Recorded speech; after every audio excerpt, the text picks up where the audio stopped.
Fidèles amis internautes de Dabarou TV, bonjour et bienvenue dans ce premier numéro de votre émission Déballage au titre de cette année 2025 sur Dabarou TV.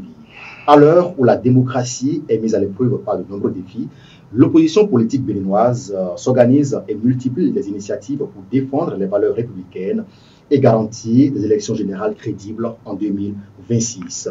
Aujourd'hui, nous avons le plaisir de recevoir sur ce plateau un acteur clé de la scène politique nationale, un député de l'opposition engagé, pour ensemble analyser les grandes questions qui secouent notre pays, de l'audit du fichier électoral à l'unité des forces politiques de l'opposition, en passant par les défis sociaux, économiques et démocratiques. Quel bilan peut-on tirer des récents engagements entre l'opposition et le gouvernement du président Patrice Talon? Quelle stratégie pour préserver la transparence et mobiliser les forces vives de la nation? Et surtout, quelle perspective pour le Bénin à l'approche des élections générales de 2026? Voici autant de questions qui seront abordées au cours de cette émission avec mon invité, déjà installé sur ce plateau. Lui, c'est l'honorable Mouroukoubou, membre influent du Parti politique des démocrates et député à l'Assemblée nationale. Honorable, bonjour. Bonjour Ismaël. Merci de répondre à notre invitation. C'est moi qui vous remercie. Malgré votre calendrier très chargé, vous avez trouvé ce créneau pour passer en studio pour ensemble débattre des sujets brûlants de l'actualité. Honorable, je commence par cette première question. L'Assemblée générale du cadre de concertation des partis politiques de l'opposition a récemment eu lieu à Cotonou. Alors, en tant que membre du Parti politique Les Démocrates, expliquez-nous d'abord, voilà, présentez-nous, je vais dire, les grandes lignes de cet événement et son importance pour l'opposition politique au Bénin. Merci beaucoup Ismaël.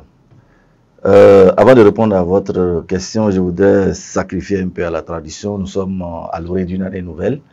Donc, je voudrais présenter au peuple béninois mes vœux de bonne et heureuse année et surtout à tous les militants et sympathisants du Parti Les Démocrates que l'année 2025 soit une année heureuse, une bonne année pour nous tous. Et dans le même temps, je profite aussi pour présenter mes condoléances les plus attristées pour les familles et les proches de nos soldats qui sont tombés sur le champ de bataille dans la zone des 3 frontières le mercredi, je crois, 8 janvier 2025.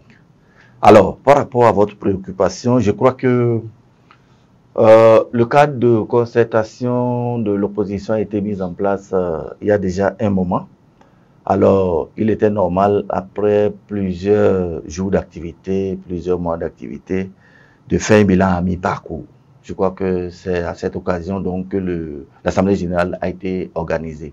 Alors, l'un des résultats importants des travaux de ce cadre de concertation, c'est la mise en place du comité de pilotage qui est chargé désormais donc de s'occuper de l'audit de ce fichier électoral-là, qui est le fondement même de la mise en place de ce cadre de concertation.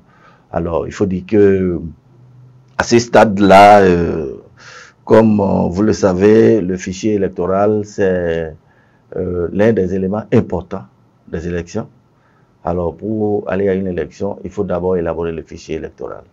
Au regard de ce que nous avions connu lors des élections de 2023, avec les incongruités qu'il y a eu, un accord a été trouvé entre les chefs de l'État et les partis de l'opposition pour que ce fichier fasse l'objet d'un examen pour éviter donc de tomber dans les mêmes travers que l'année 2023.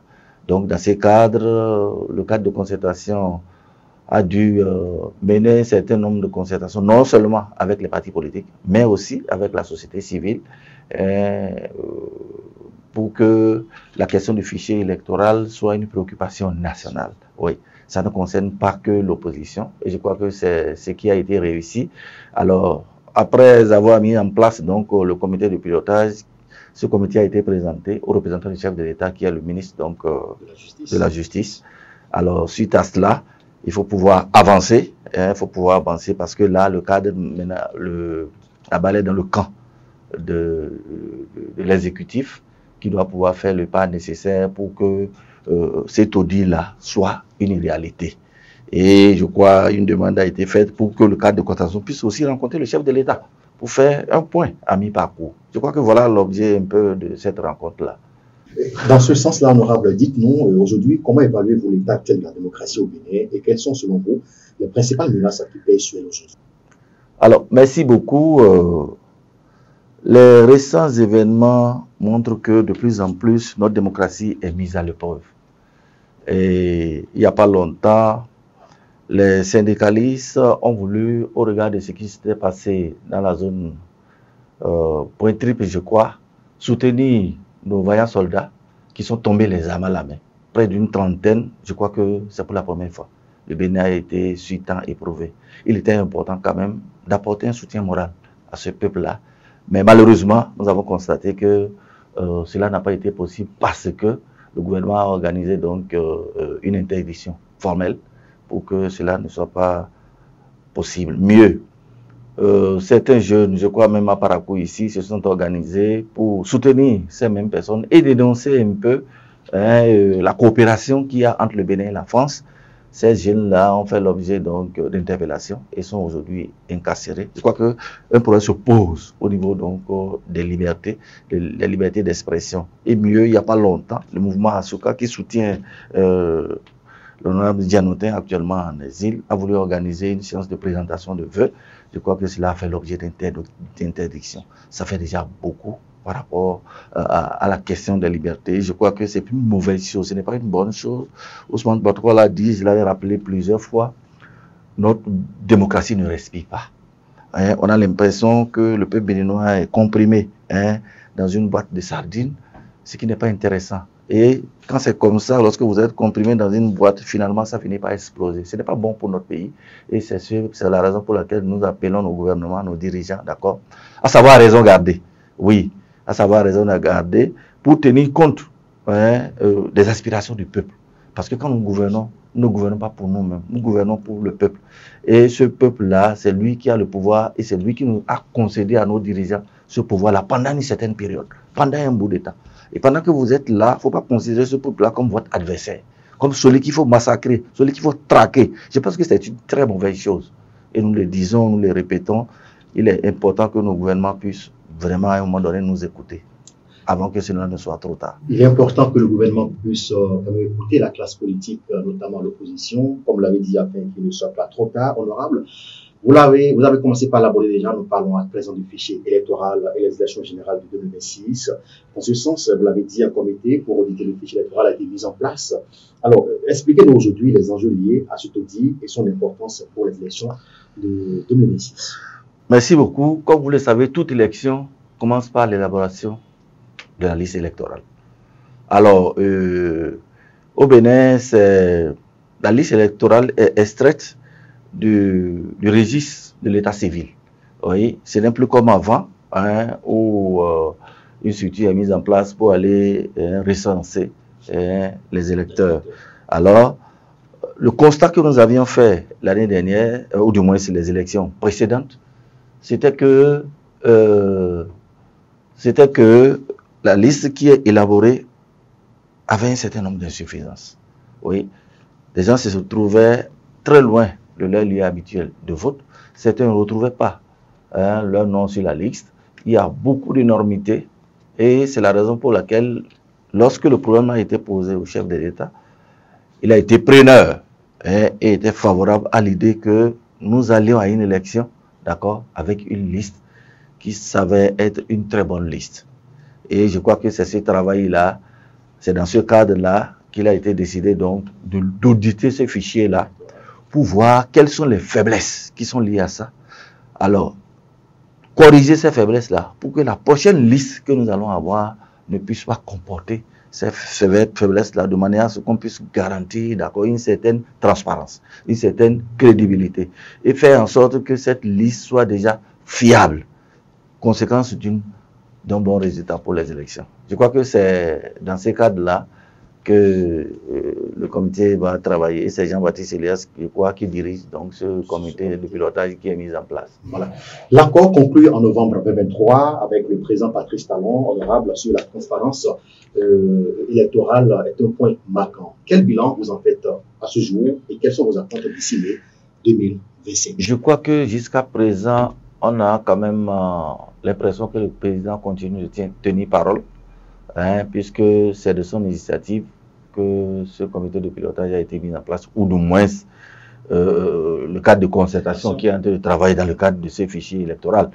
Et s'il tient parole, je crois que d'ici peu, d'accord, le comité va travailler et on pourrait avoir un audit qui pourra nous dire quelles sont les faiblesses qui étaient liées à l'autre liste que nous avons connue et quels sont les moyens qui permettent de corriger la prochaine liste que nous allons mettre en place.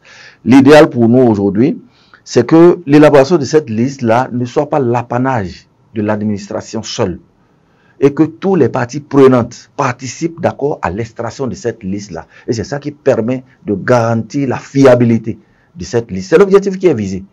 Et tel que les choses évoluent, si nos dirigeants ne rebroussent pas chemin, comme ils en ont l'habitude d'ailleurs, et je crois que nous ne va pas en arriver là, nous allons sortir donc avec un travail intéressant dans le cadre donc de l'examen de ces fichiers-là. Vous espérez quand même aboutir à un résultat, je vais dire, satisfaisant de ce fichier électoral. Et dites-nous aujourd'hui, en cas d'échec de l'audit ou de non-respect ou de non-transparence, je dirais, dans le processus, quelle sera la stratégie de l'opposition pour garantir les élections crédibles en 2026?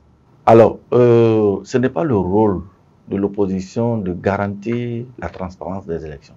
C'est le rôle de nos dirigeants. C'est l'exécutif qui est appelé à faire en sorte que l'élection soit juste, transparente et équitable. C'est leur rôle.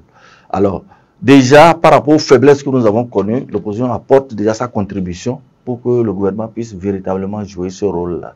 Alors, si malgré tout, il se fait que des handicaps se retrouvent encore sur notre chemin, vous savez, la première des choses, c'est de faire l'effort de les contourner à travers donc, les dispositions internes que nous allons prendre. Et si cela ne marchait pas, quand vous avez un handicap devant vous, vous tentez de contourner, ça ne marche pas, alors vous dégagez l'handicap que vous avez. Et puis c'est fini, le problème est réglé. Voilà ce que nous pensons. Et ça va porter selon vous? Ça portera. Ça portera, ne vous inquiétez pas. Nous sommes arrivés à ces stades-là. On attend de voir ce que vient de dire l'honorable et on espère quand même qu'on puisse aboutir à ce qui dit du budget électoral et afin que, comme je viens de le dire, nous puissions participer aux élections générales de 2026 dans la transparence et dans la paix et que tout se déroule dans de très bonnes conditions. On poursuit cette émission et puis on parle à présent du FA. Oui, selon les prédictions du FA, pour cette année 2025, c'est le signe Fouyekou qui est apparu.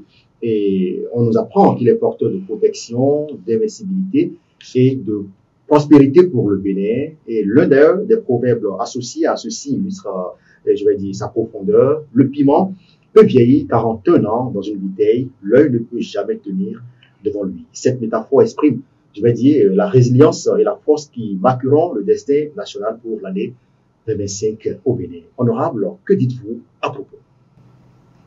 Merci beaucoup. Je respecte beaucoup les religions endogènes, les religions traditionnelles. Je n'ai rien contre la manifestation du Vendredi, mais les consultations du FA telles que présentées, exposées, lors de ces festivités-là par le professeur Kofi Azar, n'agrée personne d'ailleurs. Beaucoup de Béninois ont déjà eu l'occasion de s'exprimer. Le FA parle, mais malheureusement, il faut ses adeptes pour interpréter. Et je crois que c'est à ce niveau le problème se pose. Et lorsque les interprétations du FA vont jusqu'à remettre en cause les dispositions de la Constitution, je crois que ça pose un problème. Vous pensez? Et c'est ça qu'il faut essayer de corriger. Oui, lorsque devant tout un public, l'interprétateur du FA peut en aller jusqu'à dire que le FA adhère à un troisième mandat, je crois que ça pose un problème. Puisque le FA ne parle à travers des signes, d'accord? Ce ne sont que ceux qui interprètent le FA, d'accord, qui disent ce qu'ils veulent. Et quand ils le disent, il faut quand même que cela soit en adéquation avec les lois de la République. Ouais. Et lorsque ce n'est pas le cas, je crois qu'il y a quelque chose qui ne va pas. Et chacun, je crois, a son opinion sur cette question du FA. Nous sommes dans un pays laïque où une religion ne prime pas sur les autres. De sorte que lorsque vous regardez un peu ce qui s'est passé avec les Vodou Days, on a comme impression que désormais, la religion nationale, c'est la religion endogène. La religion endogène. J'ai suivi ce matin avant de venir à votre émission. Je crois que c'est exprès le chef de l'État, le président Patrice Talon, je l'ai vu dans une église aujourd'hui. Et je me suis posé la question de savoir, bon, il a oublié le Vodou Days, ou il a oublié son phare, ou bien qu'est-ce qui s'est passé? En tout cas, c'est des questions que je me suis posées. Bon, ou bien finalement, il n'est d'aucune religion, mais il joue selon la situation. D'accord. Ce qui est bon pour un homme politique. Moi, je n'en ai aucun problème, mais malheureusement, qu'on ne mélange pas tout ça aux dispositions de notre Constitution. Ça, c'est très important. Oui, qu'on ne fasse pas de l'amalgame. Voilà, les supputations vont traîner depuis quelques semaines. Parlons de ce troisième mandat. Vous venez de l'aborder. Voilà, aujourd'hui, de votre position, est-ce que vous avez l'impression que voilà, et tout se met en place afin qu'on puisse réellement assister à un troisième mandat, et je vais dire, du chef de l'État Patrice Talon ici au Congo? Merci beaucoup. Je crois que la façon dont vous abordez la question me gêne beaucoup, pour la simple raison que nous ne devrions pas, nous, avoir le minimum de doute sur nos dispositions constitutionnelles. Oui, il n'y a pas de raison, d'accord? Il n'y a pas de raison qu'on puisse véritablement penser qu'il y a possibilité d'avoir un troisième mandat. Pour nous, ça n'a pas de sens, ça ne s'entend pas. Oui, ça ne s'entend pas. Alors, dire que les dispositions se prennent pour qu'il y ait un troisième mandat, je ne crois pas, oui, que nos dirigeants puissent s'associer à cela. C'est vrai que quelques laudateurs du pouvoir ont tenu un certain nombre de propos, voilà, oui, qui tendent à faire croire qu'il y a possibilité, d'accord, qu'on aille à un troisième mandat. Mais à ce niveau, je crois que nos dirigeants ont un rôle important à jouer, puisque c'est au chef de l'État, d'accord, de garantir le respect de la Constitution. Oui, à partir de cet instant, on doit être capable de traduire devant la justice ceux qui osent, voilà, demander à ce qu'il y ait un troisième mandat. Parce que pour nous, ça n'a pas de sens. Oui, ça n'a pas de sens. Oui. Et c'est d'ailleurs depuis 1990 que nous avons opté donc pour la démocratie, que notre Constitution a déjà fixé 2 mandats. 2 mandats, et je crois que nous devons être capables, au niveau de la classe politique, de pouvoir faire respecter cela. Tout autre discours n'allant pas dans ce sens devait être normalement désapprouvé et réprimé. Et c'est le rôle de nos dirigeants de le faire, pas autre personne. Est-ce que vous pensez aujourd'hui que le chef de l'État va tenir parole? Parce qu'on l'a vu en 2021, qui avait parlé de mandat, puis après a demandé à ce qu'on puisse lui accorder, voilà, et de poursuivre ce qu'il a commencé. Mais aujourd'hui, on tend également vers le même discours. Est-ce que, voilà, vous pensez aujourd'hui que le chef de l'État, et c'est vrai, en fin de mandat, va tenir parole, et après ces 2 mandats, voilà, va céder la place à quelqu'un d'autre? Je continue de penser fermement que le chef de l'État va tenir parole. Parce que la Constitution qui contraint tout acteur politique, d'accord, à ne faire que 2 mandats, cette Constitution a été élaborée par le président Patrice Talon lui-même, qui, selon la présentation qui nous a été faite par lui, d'accord, a pris toutes les dispositions pour que aucun président, d'accord, de son vivant ne puisse faire au-delà de 2 mandats. Donc, à partir de cet instant, on ne devait pas avoir un minimum de doute. Mais, lorsque ces laudateurs, d'accord, commencent à demander la prolongation du mandat de président, je crois que c'est là que nous attendons la réaction du chef de l'État.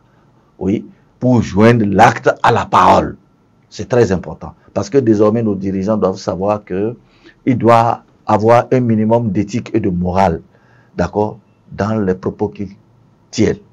Oui, c'est très important. C'est très important pour nous en Afrique, dans la culture africaine. Lorsque vous donnez la parole, vous devez la respecter. Et il est important pour ceux, je voudrais parler à ceux qui demandent au chef de l'État d'abord, de continuer au motif que le chef de l'État a tellement bien fait, il a tellement réussi, d'accord, qu'il faut qu'il continue. Je crois que c'est une très mauvaise chose, oui, et que dans les conditions normales, cela devait les conduire peut-être même devant la justice ou en prison si nécessaire, parce que ce n'est pas parce que quelqu'un est allé au bac et qu'il a eu 19,50 ou 19,99 de moyenne, qu'il est obligé de reprendre le bac? Non, il a fini le bac, c'est terminé. Le mandat est terminé, le mandat, ça dure. Donc, 5 ans, 2 fois, une fois que vous l'avez fait, que vous soyez le plus intelligent et que vous soyez la personne qui a le plus travaillé au monde, la seule chose que vous avez à faire, c'est de dégager. C'est de quitter. Et je crois qu'il en sera ainsi. Personne ne peut faire autre chose. Et je crois que même si cela venait à traverser l'esprit du chef de l'État, d'accord, il doit pouvoir comprendre que au Bénin, ça ne s'entend pas. Et je suis heureux quand j'entends Wilfried Léa Noubéji, je ne sais pas s'il est sincère ou pas, dire que même s'il venait dans la tête du chef de l'État de vouloir un troisième mandat, lui ne sera pas porteur de ça. Ça, cette phrase-là, j'ai pu réussir, j'ai cette vidéo-là avec moi à la maison et j'attends. En attendant 2026 et en attendant de voir le déroulement des événements pour ces élections en 2026, honorable, c'est l'attaque, je vais dire, la plus meurtrière que la béninoise ait jamais subie depuis que les groupes djihadistes ciblent le territoire béninois. Et dans ce sens, le mercredi 8 janvier dernier, au moins 8 soldats ont été tués dans le nord du pays. L'attaque s'est déroulée vers le niveau du point triple, la zone frontalière entre le Bénin et le Niger, le Niger et le Burkina Faso, selon des informations. Vous avez exprimé votre indignation dans ce sens et adressé une question orale au gouvernement. Jusqu'à aujourd'hui, voilà, on peut dire que vous n'avez pas eu une réponse dans ce sens-là. Oui.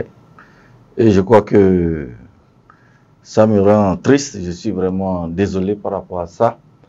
Et d'abord, comme je l'ai déjà fait à l'entame de mon intervention, je présente une fois encore mes condoléances les plus attristées aux familles de ces soldats-là, à leurs proches, ceux qui sont tombés les armes à la main. Alors, je crois que il y a quelque chose qui se répète depuis un certain temps et qu'il est important de pouvoir corriger parce que nous ne comprenons pas dans quelle dynamique se trouvent nos dirigeants.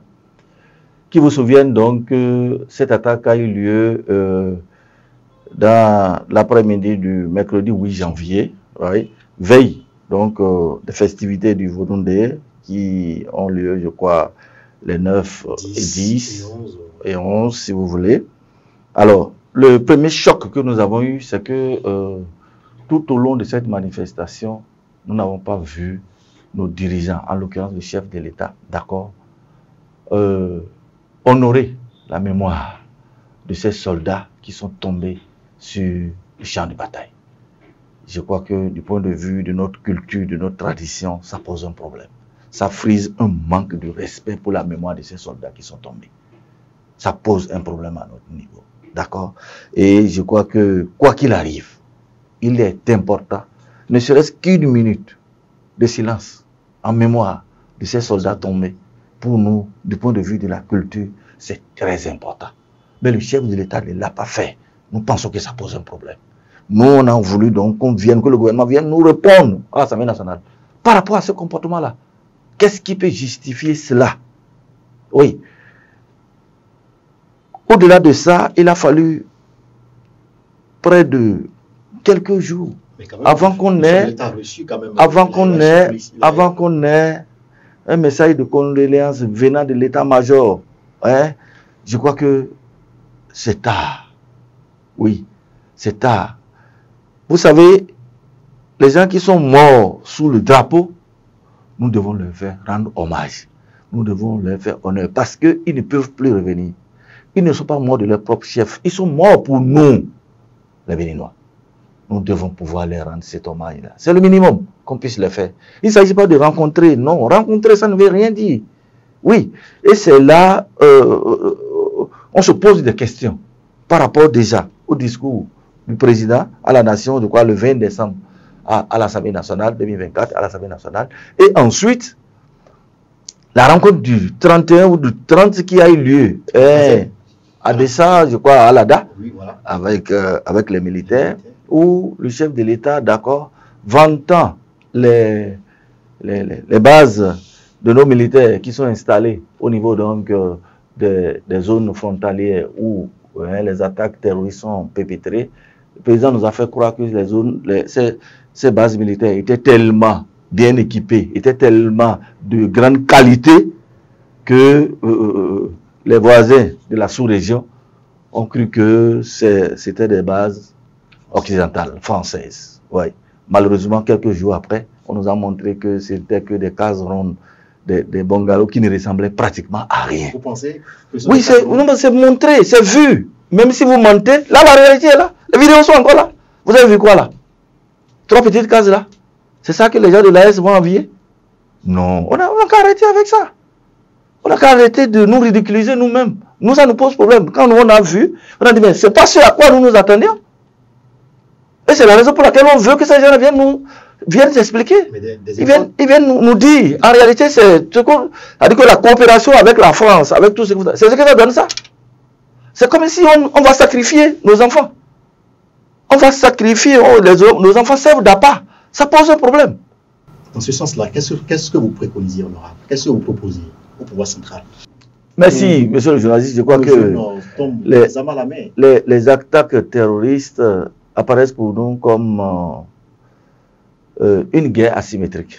Oui, où vous ne maîtrisez pas tous les paramètres de cette guerre-là. Heureusement, le djihadisme, cette attaque terroriste n'a pas commencé. On n'a pas commencé aujourd'hui. D'accord? Et cette guerre concerne presque toute la sous-région, l'ensemble d'un certain nombre de pays francophones.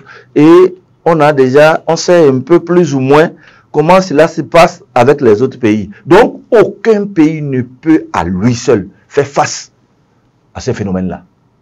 Tout ne peut se faire que dans une dynamique commune avec l'ensemble des pays qui sont concernés. Oui, malheureusement, pour ce qui concerne notre pays, le Bénin s'est retrouvé isolé. Oui, de l'ensemble des autres pays qui sont concernés. Et le Bénin pense qu'il va s'en sortir seul. Je crois que ce n'est pas possible. Ce n'est que dans une dynamique commune avec les autres pays qu'il sera possible, d'accord, qu'on puisse arriver à bout. Sinon, comment comprendre que près d'une trentaine de nos soldats soient facilement neutralisés, soient facilement tués, tel que nous l'avons vu là?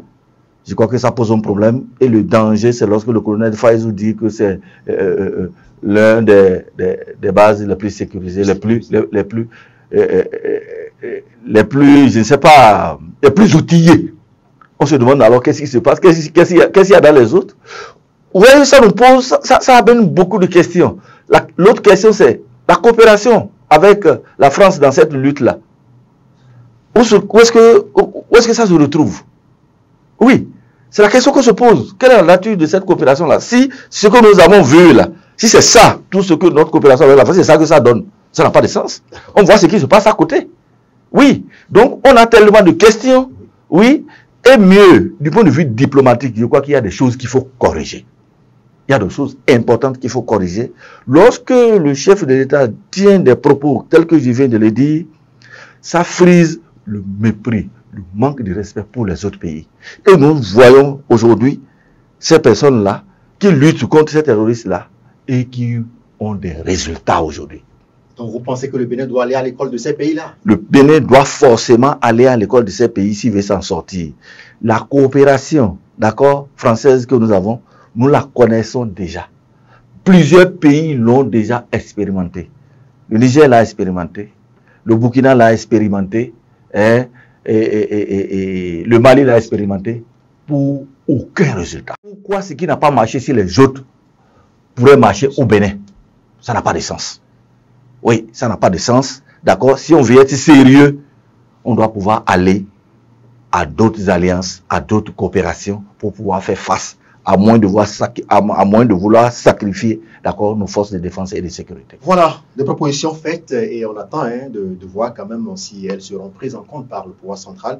Voilà, dans le cadre de cette lutte-là contre le terrorisme. Honorable, on tend vers la fin de cette émission et on va parler à présent des perspectives pour 2026. Quels sont les principaux défis que l'opposition doit relever pour ces élections générales qui s'annoncent en 2026, notamment les communales et municipales, on parle des législatives et parlons après des présidentielles. Merci beaucoup, M. Ismaël. Je crois que l'année 2025, c'est l'année de tous les combats politiques, je crois. Puisque les combats politiques. Bien sûr, bien sûr. Pourquoi vous le dites? Oui, puisque j'ai comme l'impression que les gens ne le savent pas, toutes les candidatures pour 2026 seront déjà réglées à partir de 2025. D'accord? Et même la campagne sera pour les élections communales et législatives seront lancées en 2025. Donc vous comprenez, en réalité c'est comme si les élections là ont commencé déjà en 2025. Oui. Mais jusque-là, on ne sent rien sur le terrain honorable. Du côté du parti de l'opposition, on a l'impression que ça dort encore là. Oui, heureusement vous avez parlé un bon français. Vous avez dit, vous avez l'impression que ça dort. Oui, je crois que l'enjeu vaut la chandelle. Oui, l'enjeu vaut la chandelle. Donc, je peux vous assurer que ça ne dort pas. Oui, nous savons donc que tout le monde a les dates en tête. D'accord? Et déjà, avant 2025, nous avons déjà commencé nos préparatifs. Chacun fait ce qu'il doit faire à son niveau. D'accord? Mais, comme je vous l'avais déjà dit ici, nous sommes plus prêts à exposer tout ce que nous faisons au grand jour. Oui, vu la nature, donc, de ce que nous avons devant nous. C'est une stratégie. En tout cas, à vous de conclure, à vous de déduire. À vous de déduire. Et alors, ce qui est important, c'est que nous nous préparons. Nous travaillons ardemment pour cette élection-là parce que nous comptons gagner cette élection. Et pour ça, il faut donc de la détermination, de la sérénité. C'est très important pour nous, mais de l'organisation. Oui.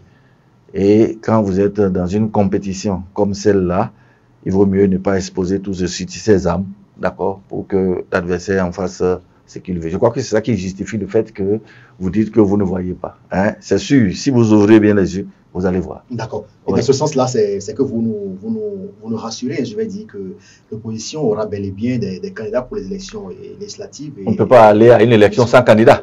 Bon, voilà, on espère. Donc, c'est que vous nous dites que vous aurez des candidats pour les législatives et pour la présidentielle de 2026. On aura des candidats pour toutes les élections, sinon on ne va pas aux élections. Forcément. Et l'opposition est confiante de ramener la vedette. Selon vous, y a-t-il quelque chose pour nous empêcher d'aller à cette élection? D'accord? Rien ne nous empêche d'aller à cette élection. Et mieux, on ne va pas à une élection, d'accord, pour aller râler. Nous allons pour gagner cette élection. Oui. Et je crois que c'est la mission que le peuple béninois est en train de nous confier aujourd'hui. On se rend compte parce que le peuple est suffisamment éprouvé par le régime qui est en train de sortir.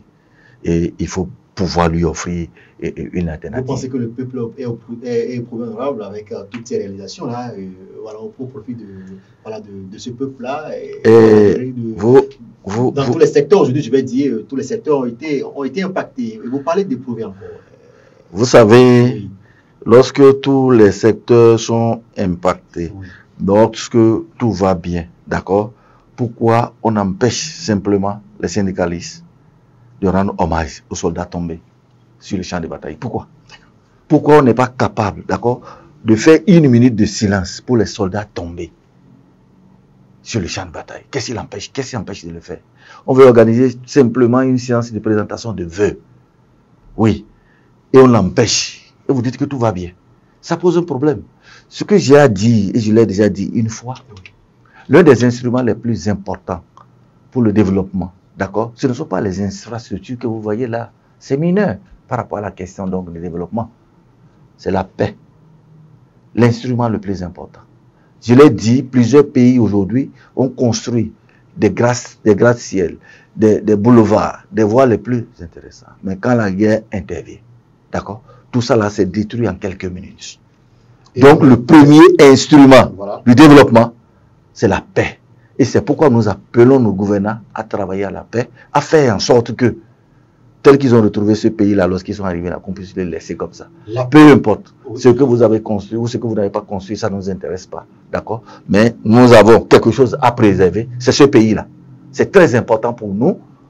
Et nous n'avons pas comme l'impression que nos dirigeants sont en train de comprendre cela. La paix, c'est votre le plus cher et honorable. Avez-vous un message aujourd'hui pour les citoyens béninois, notamment en ce qui concerne leur rôle dans la préservation de la démocratie et le processus électoral à venir? Merci Ismaël. Je crois que je voudrais simplement féliciter déjà le peuple béninois pour sa résilience. Pour sa résilience face donc à la dureté à la dureté de la vie, la cherté de la vie que les Béninois sont amenés à affronter. Oui, le manque de ressources, la pauvreté endémique dans laquelle notre peuple se trouve aujourd'hui. Je les félicite, je les encourage pour dire que le bout du tunnel n'est pas loin. Ils ont besoin donc d'être encore un peu résilients. Et je les félicite aussi par rapport à leur travail citoyen pour ce qui concerne donc la défense de notre constitution, la défense de la liberté. Et je crois que ça préoccupe beaucoup le peuple béninois. Et quand ils réagissent face à un certain nombre de comportements, d'accord, qui ne vont pas dans le sens du respect de la Constitution, on sent que le peuple béninois est en train de prendre petit à petit son destin en main, malgré qu'on est en train donc de le presser, de le compresser.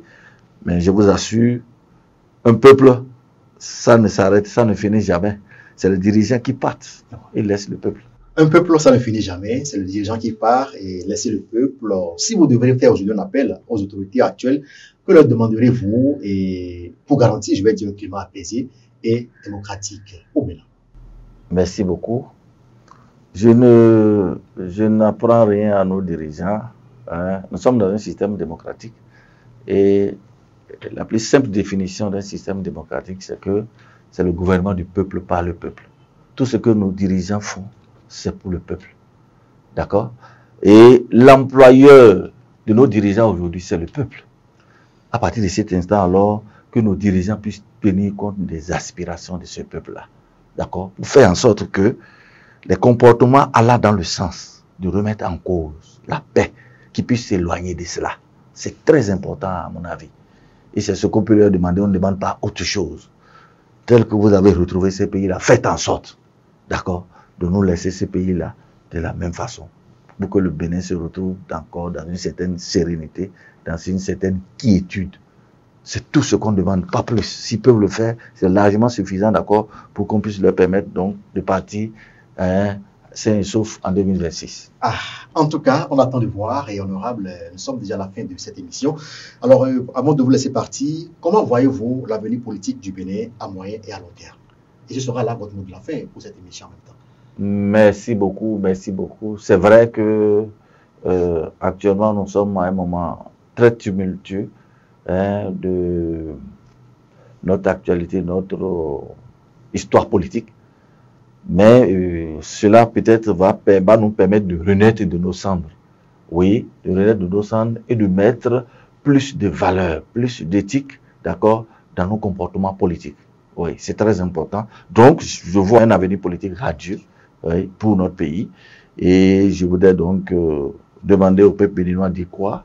Oui, le lendemain sera bon. Pour finir. J'en ai fini, monsieur le journaliste. Voilà, vous l'avez compris, c'est sur ces mots de l'honorable Ourou Kouvou que nous refermons cette émission, mesdames et messieurs. Avec le député du parti politique de l'opposition, les démocrates, nous avons surfé sur, je vais dire, le bilan des récents engagements entre l'opposition et le gouvernement. Nous avons également parlé de la stratégie pour préserver la transparence et mobiliser les forces vives de la nation et surtout des perspectives pour le Bénin à l'approche des élections générales de 2026. Honorable, merci d'être venu sur le plateau. C'est moi qui vous remercie. Et espoir vous retrouver très prochainement pour également d'autres émissions et encore plus enrichissantes et qui permettront aux populations, je vais dire, d'avoir des idées claires de l'actualité politique nationale dans notre pays. Mesdames et messieurs, merci de nous avoir suivis. Merci également aux équipes qui ont contribué à la préparation et à la livraison de cette émission. Portez-vous bien et à très bientôt pour un autre numéro de votre émission Déballage.